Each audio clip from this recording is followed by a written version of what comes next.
Amir Temur bobomiz kuch adolatdadir deydilar. Siz uchun kuch nimada? Qiyin savol bu.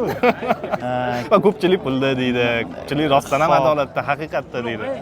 Kuch menimcha tavakkalda bo'lsa kerak. Tavakkallik. Kuch tavakkalda, ha.